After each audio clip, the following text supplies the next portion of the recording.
Cool. So, so the thing, I just want to echo Paul for a second. One of the things that happens on these panels a lot is people get into this debate about, does the artist's website really matter in an age of Facebook and Twitter and all this stuff? And I think the reality that you're hearing, and I want to emphasize with just echo Paul, is that the artist's website is at the core to ultimately monetization, right? We run a platform, we're privileged to work with Paul and crew, among others. We have about 4 million people showing up on one of our sites. And the fact that you get to know about those people, and the fact that you control the context. Which site has 4 million people?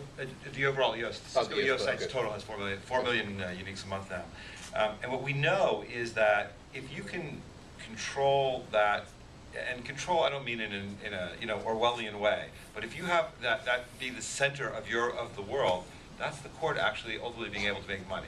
And the people who can monetize on their sites get 3 to 5 times, if not more, than what you get when you work with Twitter and Facebook. And so to be somewhat controversial, and then we should turn it over to Talent at some point, but to be somewhat controversial, I say to the industry, stop working for Twitter, right? Today you work for Twitter for free. You go and build Twitter stuff for free. And the point is you should stop working for Twitter and being an unpaid agent of Twitter and figure out how to make Twitter and Google work for you. And it's possible.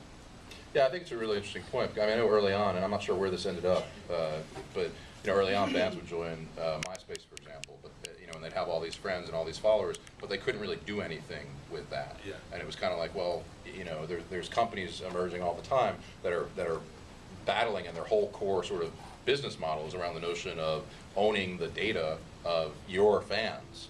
And so, you really, it's kind of like, I mean, I think we all started figuring out, artists all started figuring out 10, 15 years ago, hey, owning your master rights, owning your rights is really important. But I think in the new age, it's about owning your data and sort of really controlling your network. Someone's about to go own their data. No problem, man. Make Twitter work for you.